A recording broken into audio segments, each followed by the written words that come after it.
We are going to turn quickly here to this press conference, which is underway as we speak, regarding a missing camper from Georgia who was found after being missing for more than 2 weeks during a blizzard in the California mountains. Tiffany Slaton is set to speak in just a few moments. She is joined by her parents, and as you can see, authorities, the sheriff's office there in Fresno County, speaking on this remarkable discovery.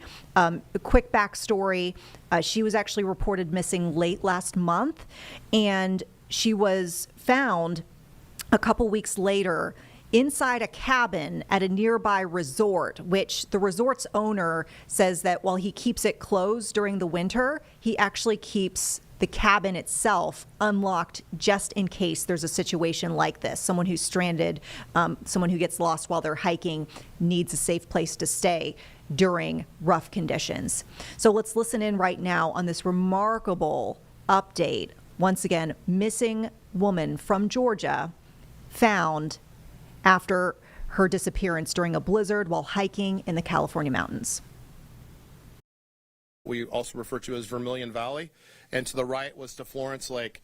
She traversed this area and following her GPS and some other things, and lost cell phone service. At one point, she took a very significant fall off the side of a mountain and had to actually give herself first aid and splint her leg due to this severe fall. And as we spoke to Tiffany about this just remarkable story, thinking of going over Kaiser Pass, and there is somewhere between 10 and 12 feet of snow.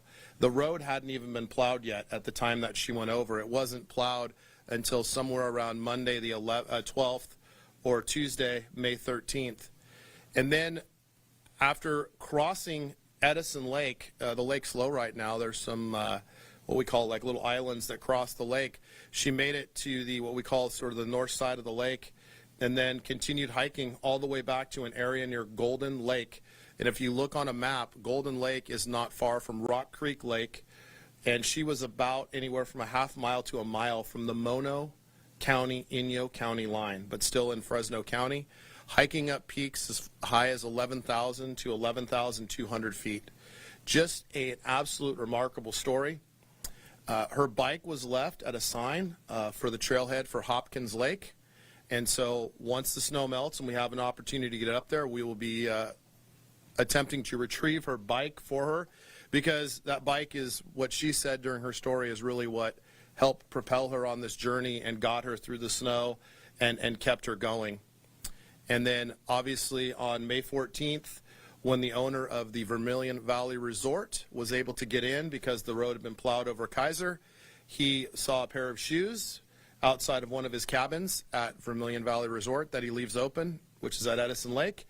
And lo and behold, he observed Tiffany there, alive, battered, bruised, obviously dehydrated, but she was, in fact, remarkably and really, truly probably a miracle that she was alive.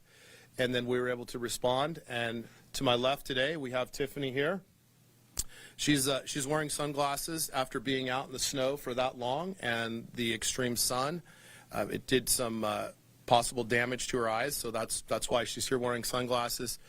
She's going to get up and talk in a minute, and she's going to tell you about her story of perseverance, of determination, of not giving up, and just continuing the fight, and just having that belief that she was going to be found or be rescued. And eventually that day came, thankfully, when the road was plowed and the owner of Vermilion Valley Resort came and saw Tiffany there at the resort. So at this point, I will go ahead and have Tiffany come up, and she will share a little bit of her story as well. Hello. I didn't really come up with anything that's super planned for this. It's literally only been 2 days, but I will do my best to answer any questions that you may have. When I started, I had pretty much fallen off of a cliff trying to go on vacation for the first time. I may never do a real vacation longer than 3 days ever again. when I fell off of this cliff, I was unconscious for about 2 hours and did indeed have to splint one of my legs and pop the other knee back into place. From there, I couldn't actually get back onto the road. The main road was blocked because of the avalanche that I had been in, and of course, like a normal person, the first thing you're supposed to do is call 911, and I attempted that 4, 5 times with no avail, and eventually got mad at my GPS and decided to ask, well, where's the nearest Starbucks? He was like, oh, well, we can answer that question. It's 18 miles from here. You can't give me 911, you can't get me GPS, but you can get me a Starbucks?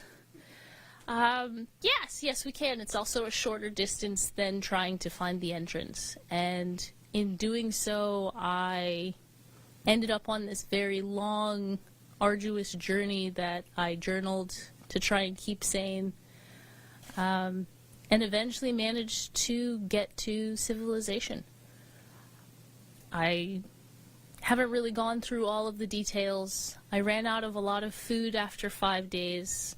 But I will do my best to answer any questions that you may have. Well, what did you eat? I mean, you were in the elements for how many days, and what did you eat, and did you ever, at any point, think, I'm not going to make it? Well, the worst thing that you can do in an emergency situation is panic. I'm a traveling dialysis technician and an archery coach by trade. I didn't want to panic. In the first 5 days, I was still ready for my vacation. I had some of Fresno's best citrus, which was funny because I'm kind of allergic to it at that point, but I did have food to begin with. But I'm a trained permaculturalist. That means I'm very good at foraging and helping people not go to the grocery store in very rural areas. And the Sierras has a large selection of leeks that is hard to find in other places. In case you don't know what that is, it's sort of a green onion, and I managed to survive off of these leeks and boiling the snow melt for a very long period of time, actually. And I journaled it. I think I've been out maybe 20, 23 days on this. And you slept outside, or did you have any cover at all? At the beginning, I was coming to try and do a camping trip, so I had 2 sleeping bags and a basic tent.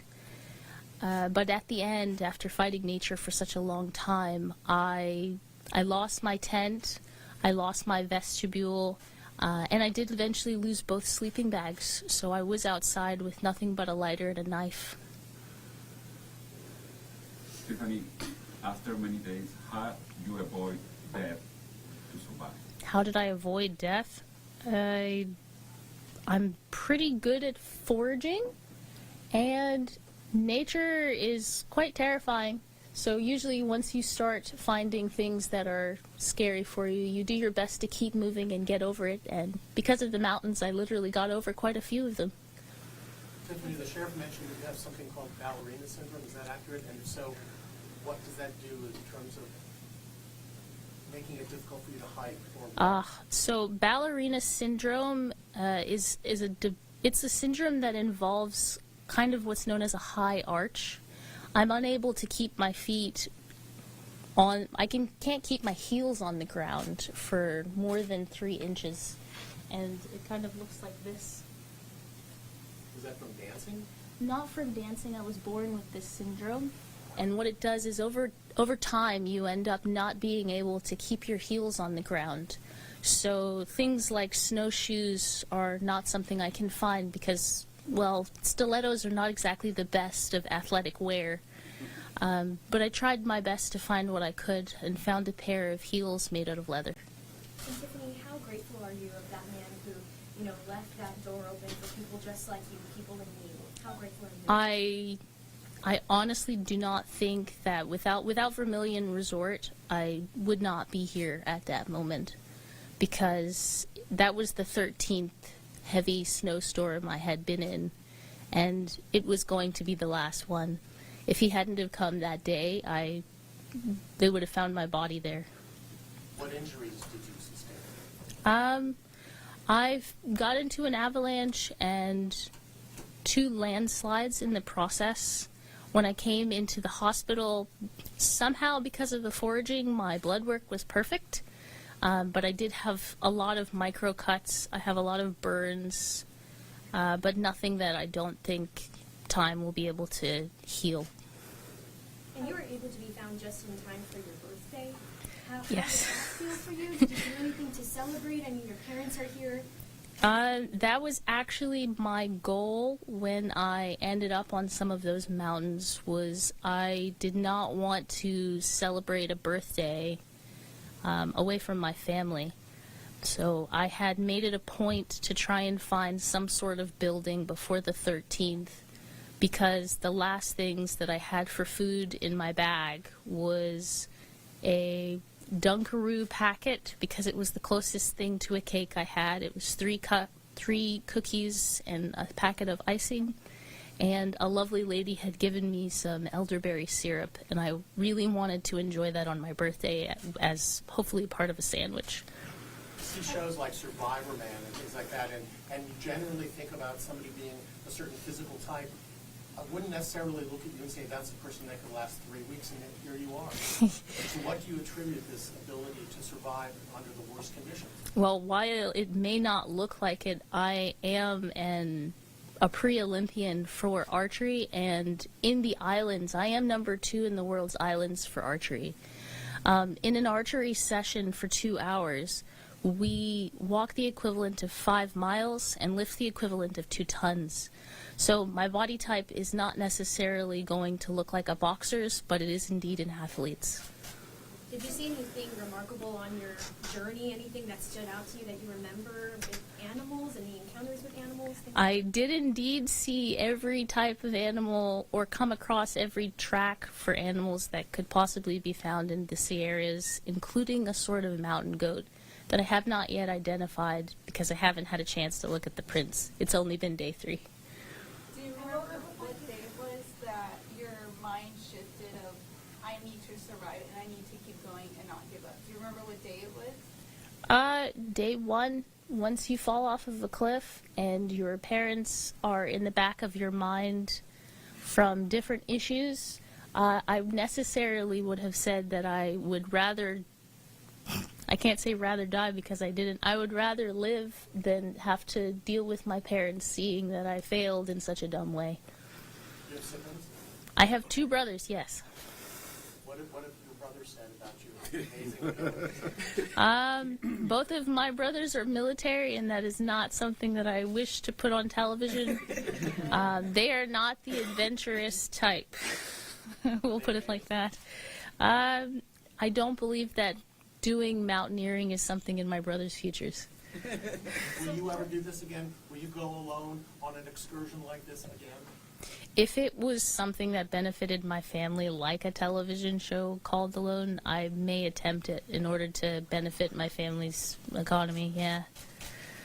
Was it, so what day did you actually start foraging and get off the roads? Did you leave your bike with the intention of coming back to it, or were you leaving it there to come back, weeks or months later after you've gone? So foraging is kind of, it's almost like going through the grocery store. Eventually you start, boys check out chicks, foragers check out things that you could possibly eat in emergency situations.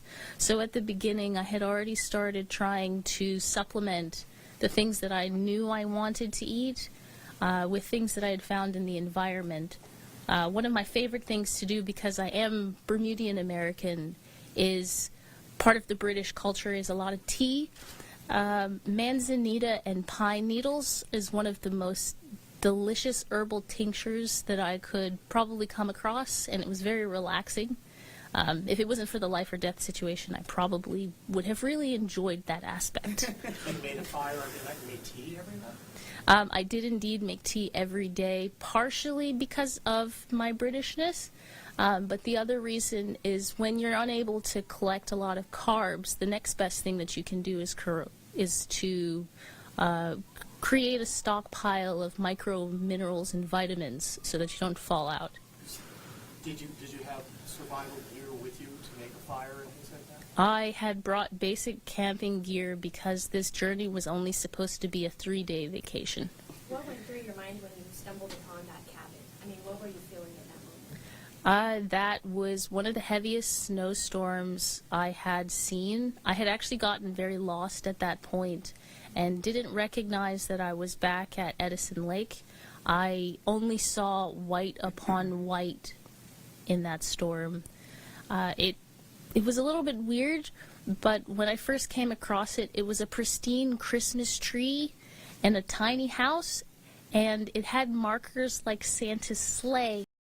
And I could not understand. I thought I was losing my mind at that point, that I had somehow managed to make it to the North Pole. So I was not necessarily sure what I had come across. But when the door opened and I saw the best sleeping bag I had ever seen in the world, I wasn't necessarily thinking, oh my goodness, I'm rescued. I thought, it's a dry bed. When you saw your parents for the first time when they arrived here in California, what did you do? What did you say? Tell me about that moment. At yesterday, on my birthday, which is when I got to see them, I was not necessarily at the point of rest.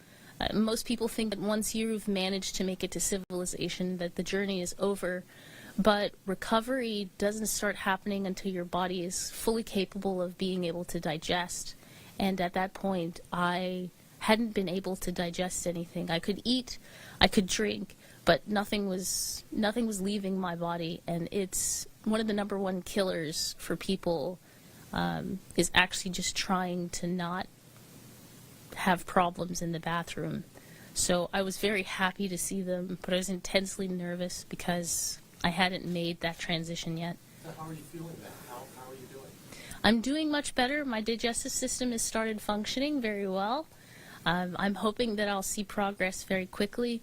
My parents have told me that a lot of people have helped me to collect some funds for recovery, and I'm really looking forward to the recovery process.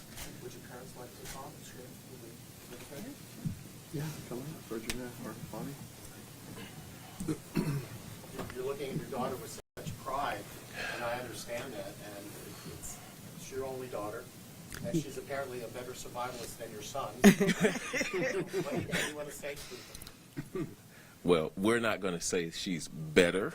We'll say that we tried to prepare them for whatever the adventure of life will send their way. But your journey must have been horrible, waiting for that horrible phone call that you thought might happen. Did you think the call was going to come and it was going to be terrible news? We're more optimistic than that. We know our children. We know their capabilities to be able to survive. Our children, we've always been outdoor people. Let me rephrase that. My children and my wife are more outdoor people. I would be more comfortable sitting inside and air conditioning in a condo. However, we raised our kids to be outdoor camper type people. Tiffany got the love of foraging and gardening and plants and bonsaiing from her mother and I, because that's what we do on our farm. We have a micro farm in Georgia. So that's where it started. Now my boys, they enjoy, like most boys, they enjoy the military side of things. So they enjoy, tearing stuff up. And that's what that's who they are. Yeah. Mm-hmm. I can only imagine how you were feeling. Tell me a little bit about what was going through your mind and that feeling when you got the news that Tiffany's okay. Tiffany's fine? Oh my God. I mean, that's basically what I can say. I mean, we were at, of all places, Goodwill. Trying to get some clothes because we had heard it was really cold here, and where we are, it's really hot. So he comes and he gets on the phone. It's like, I heard Tiffany, and ran off. And I am just there crying, and I'm trying to figure out, did he just say that? And a woman walks past me, and I just say, can I hug you? And I hugged her, and I cried, it was the most joyous occasion I think any mother could have. I would think anybody that knew their daughter was missing in a mountain or wherever she was, you would love to have them back. And that, it broke my heart, but it was the most joyous thing that I could ever have experienced. Yeah. What was it like to see your daughter when you arrived at Oh my God! I had so many ideas. Jumping her and holding her. You want to just do all those things, but because the moment was hers and she was going through some things herself, we didn't have that moment. But just to hold her, she wanted to hold us. She wanted to hold her mom and dad, and I took it in, and I'm just glad to see her, to know that she's alive, and to smell her. Was she in the hospital when you saw her? Or was she No, she was somewhere else, and we had placed her in a hotel just to keep her safe. She was out of the hospital at the time, but You must be so proud of her. I am very proud. I mean, as a parent, we always say, we have adult kids. We can't control them. They can do whatever they want to do. But I'm very proud that she stood her own. I'm proud that she's back. But I will be prouder when she gets a GPS. So that'll be much better. We were talking about Garmin's and different other things, but I wouldn't be much. She could do whatever she wants to do, but just get some kind of GPS, and then we can talk every day. We don't keep our kids locked down. This is not a time for us to lock her back in Twigs. We'd love to have her back home when she's home, but her adventure is far from over. Yeah. And so what's happening next? I know she was headed to medical school. Is that correct? That's completely up to her. We have no idea. We are standing back. We're like you guys. What you gonna do next? But whatever she decides to do, we will be next to her 100%. So y'all are going to head back to Georgia and just have some family time. Most certainly. We will definitely be going back to Georgia, to our little town that we enjoy so much, Twigs County. All three of you going back? Oh yes. Even if I have to tie her down, she's coming back home and I say that jokingly, but it's so that she has time to recuperate, so that she can go back out and do another type of adventure. With GPS. With GPS. Yes. What's this experience done for you guys and your belief for God? Oh my gosh. Yeah. As far as God, we've always been people who believe in God. That's not going to change. Community, I could tell you, the community here and around the world, so many people got in contact with us, checking on us, just loving on us. And I just totally appreciate every single person who reached out to us. I love people. I don't care, and I've said it so many times, I don't care where you're from, what you look like. I don't care you're religious or not. People, there are good people everywhere, and for whatever reason, and I'm going to say God, but he always connects us to good people. And so I'm going to take it. I'm glad that he gives it to us. Up days, down days, bad days, good days. We're going to all go through it. Every single one of us are going to go through a bad day. But that doesn't mean that there's not a ray of sunshine somewhere. And everybody in the community around the world showed us the ray of sunshine when I couldn't see it at all. So I definitely want to thank them for that. And I thank you for the prayers. And I'm just so grateful, and I'm so thank you. And the police department and everybody that helped. We were here and I'm crying earlier. I love every single one of these people that were out there. I'm helping to find Tiffany. And some here even doing it on their days off, overtime. This is just the best community of people that I have ever met. And I just want to say I am grateful. And thank you, God, for everything.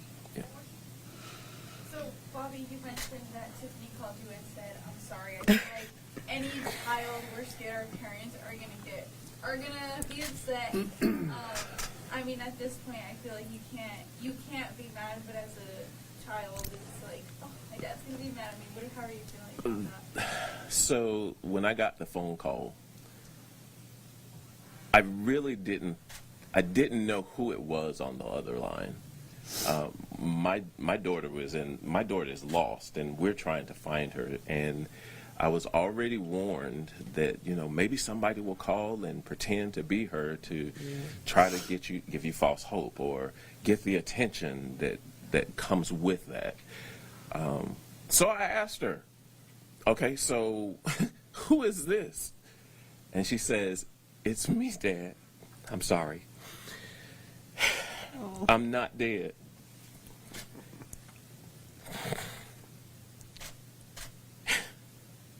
That was the best feeling. That was the best gift that I could have ever gotten.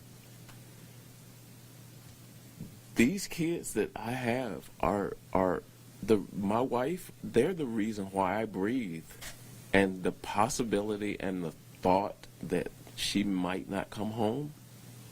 Yeah, that to hear her voice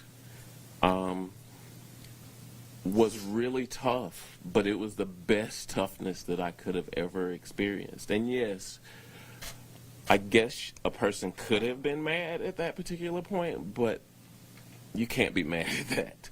You can't be mad at that. And yes, I did go into the store and say, hey, I just spoke to Tiffany, and yes, I ran off because at that particular moment, I remembered that I need to call the sheriff department to let them know that I just spoke to my lost daughter. I actually have a question for you, Sheriff, if you don't mind. Y'all were on days searching for Tiffany.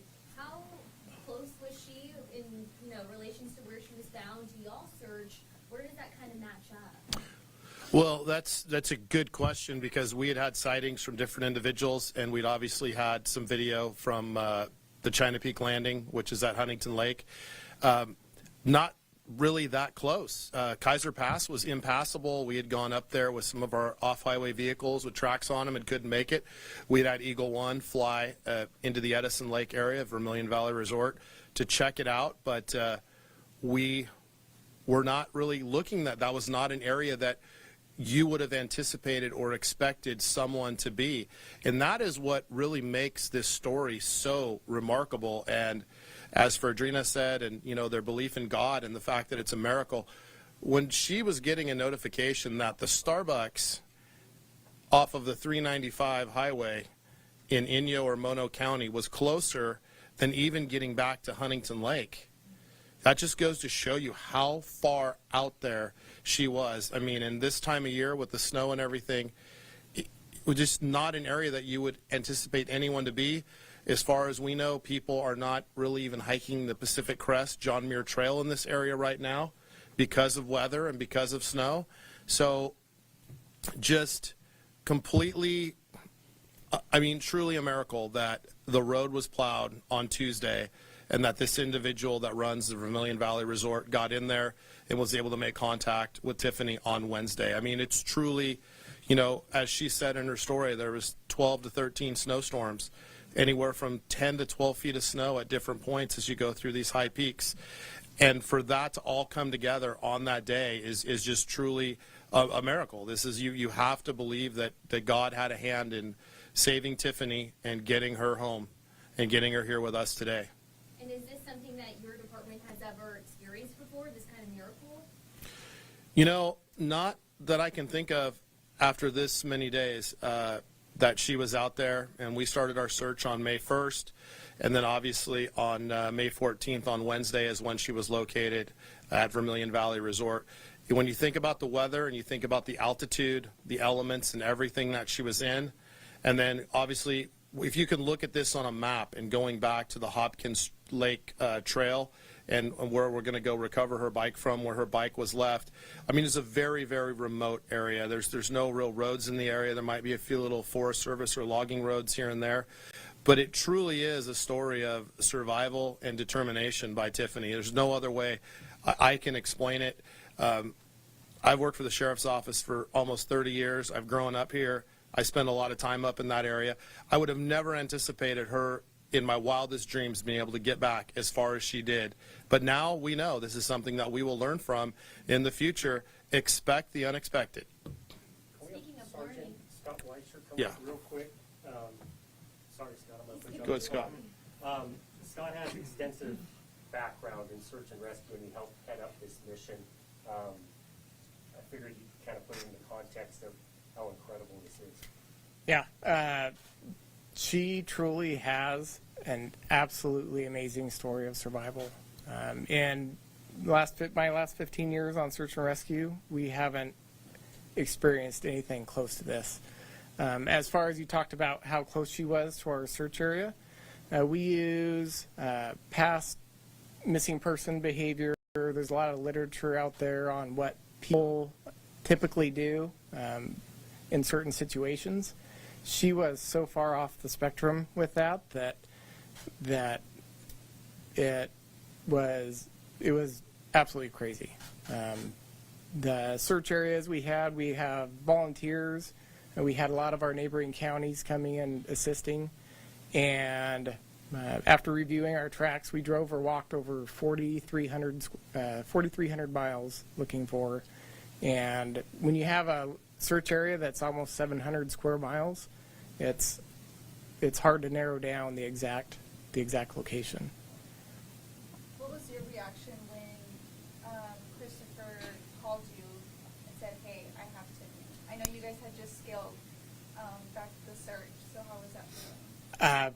The happiest I felt in a long time. And I think our whole agency felt the same way. Everyone was texting each other. Everyone was calling each other. Absolutely just an amazing feeling.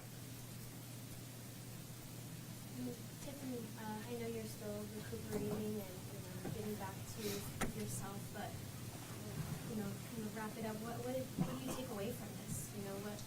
How will you never forget this experience for the rest of your life? Well, one of the biggest things that you get a lot of time to do when you're on a mountain literally by yourself is you start thinking sage-like thoughts about what can you do to make the world a better place, or how can you make an impact in a positive way. I have gotten to meet some of America's best humans outside of all of the political jargon that you see on television. I now believe in different types of humans. And as much as I have missed my first chance of going to medical school, I do have a feeling that the healthcare world is going to see me again. Is your eyesight permanently damaged? Are you going to recover? Will you be okay? Based on what the doctors have told me, it may be repairable. I will have to see about it in the future with some of these recovery processes that my parents are going to have to help me with. Like surgery or what? Maybe not surgery, but it is going to take a long time for these kind of conditions to actually just work themselves out. And I haven't had a chance to see a doctor. The big reason that I kept moving in the first place is my parents are not the richest people in the world. All right, folks, moving to the 3 box now here on Live Impact News on WCNC Plus. We'll continue to listen into this live press conference out of Fresno, California. This is a woman in her late 20s who has survived multiple weeks in blizzard conditions in the California mountains. She went missing as a hiker, apparently was injured by falling off of a cliff, and was able to survive by splinting her own leg, foraging, keeping herself alive, and finally making it to an unlocked cabin at a resort that was actually snowed in, and inevitably that was able to be plowed open. The owner of the resort came in and actually discovered her, but she was missing for 16 days. And no other way to put it, she's a baddie. She can survive, and she's sharing her story right now. Our other boxes that we're looking at here, top right, in just a few moments, we're expecting an update from authorities on several escaped inmates in New Orleans. This escape happening overnight. We're told at least one of the inmates has been captured, but we're waiting for more details. And then bottom right corner, live weather coverage in the St. Louis area as folks there are dealing with not only a tornado watch through the rest of the evening, but also some active tornado warnings for a couple of counties. So we'll monitor all 3 of these, and we'll break in full with any big updates that come. The purchase when I started was a loaf of bread. So the entire time that I was going, I kept trying to figure out what can I forage to make carbs. And at the end, all I wanted was a sandwich. Now that I've had leaks in water for such a long time, it's almost like I've never had food before. So when I got to Vermilion Resort and Raven and the guys gave me some of what they had brought, I had a peanut butter and jelly sandwich, and it was the best PB&J I've ever had. And you mentioned you wanted to go to Mono Hot Springs. How was your experience? I know it's probably not what you pictured. I actually missed it. The avalanche happened before I got a chance to even see it, so I'm hoping that eventually I'll get a chance to come A, with a GPS, Yeah. and B, probably with a car, so that I don't have to have so many issues. Tiffany, real quick, the Royal Gazette messaged me out of Bermuda. They want to know, have a message to the people of Bermuda. I will be back for archery quite soon, and I do hope that you're looking forward to seeing me. Was Mono's Hot Springs where you had planned to go? Was that your initial destination? And also, what was on the 25th that you had kind of left the trail or started on the trail to get out there? There's a lot of different talk around the time frame that people think that they've seen me. I'm a high-level archery coach as well as an athlete, and the only day that I had to start for my vacation was actually the 20th on Easter. That was the day that I went up. I'm not the type of person to come back until I have at least tried to take a vacation, because I am a healthcare professional. I had just finished being, for lack of a better term, burned out from doing a few jobs, and I was adamant about at least trying a vacation once. I don't believe I'll do a long one ever again. You said are you on the archery team for Bermuda? Explain. In order for you to be a member of Bermuda's archery team or the United States archery team, you have to participate for a certain time frame. Because of COVID and my parents that I love very much being so high risk during COVID, I stepped off of the field. They needed someone to buy groceries and to be able to take care of the household in places they couldn't go. I still am that person as the oldest child. I will be attempting to recontinue the circuit though soon, because if it wasn't for my skills in archery and the experience I had in Bermuda in order to compete, I don't think I would have been able to walk as many miles a day as I did. From the day you got rescued till today, to this very moment, have you had any time to just like sit there by yourself or just think to yourself, hey, I'm here, I made it, my parents are right there? I mean, just to reflect? Well, my first day was actually in the hospital. I had heard of people that had been rescued. Before me, the only person that I'd heard of that had kind of, I don't want to call it the record, but the person that had lasted was 9 days, and they were skin and bones. I was expecting tests and being hooked up to saline, and within 5 hours they had already said, well, we're just going to check you out, so go find a hotel. Did you lose weight? I've lost about 5 kilos, but my blood work is apparently better than before I even started, so I'm a little confused, or maybe my skills are just that good. Oh, 2.2 pounds is 1 kilo. You lost about 10 pounds? Yes, I think so. So I'm working on that along with a couple of the other recovery items. I can't really rush that process. At least that's what I've been told by professionals. How did you make that phone call that day? I had gotten in contact with the owners of Vermilion Resort. They're wonderful people. Raven managed to remind me that, a phone is kind of an important aspect. When I had gotten into the avalanche, I had lost mine. And he let me borrow it, and the first thing that I could think of was the 10 things that I wanted to do if I managed to survive, and one was to tell my parents that I loved them. I also didn't want to die because I did not have a GPS. What was you say you witnessed so many see a bear? Well, bears are kind of common in the Sierras. I did my best not to participate too often with the animals. Keeping moving in an emergency situation outside of when you're supposed to stay put is very important. A couple of the animals I'm not very familiar with the names of because I'm from an island. We don't have mountain lions in Bermuda. But I did come in contact with those, and after talking with Raven about some of the things that I had heard of, he's one of the owners for Vermilion Valley, I did come in contact with, I think it's a mountain goat of some sort. I thought it was a pack of wild dogs at first, but there's also no dogs in the Sierras, so those were coyotes.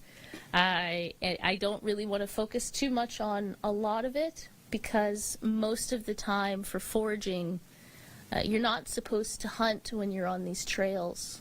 But when you do manage to find food, the animals are also in competition with you. And on many occasions, I fought nature and lost. So I'm not super excited to identify all of them just yet. Is this your first time in California, or have you been here before? Like I said before, I'm a high-level archery coach. I was given the wonderful opportunity to participate in the Warrior Games as a judge. So I have been here a few times. However, there are so many different types of terrains for California that I feel like every time I come, it's the first time I've been here. What made you want to come specifically here for this 3-day? I had actually started my journey a while ago attempting to bike the United States, and have been was very successful because I only have 6 states left. The goal after Mono Hot Springs was to hit 4 corners and then the last 2. What was your reaction seeing all the media covered trying to put your name out there and find a way for us to find you? This is actually the first time I have seen anything. I have not. It's been 3 days, and in the wilderness with no phone, no tent, and no map, I didn't exactly have any opportunity to use Instagram, Facebook, or any of those. We've not told her We've not anything. allowed her to. Yeah, they've also not told me She has anything. no idea. She has none. So this coming in to see you guys, you guys look great. All right, maybe one more question, guys, and we'll let them get back to their day. Anything else? We really appreciate you coming and talking to us. Thank you so much. Thank you. Yeah, thank you guys. And I would also like to say thank you for all of the people that helped to try and find me and for all of the hard work. I really do have a new faith in humanity, and hopefully I will be a wonderful healthcare professional and possibly MD in the future.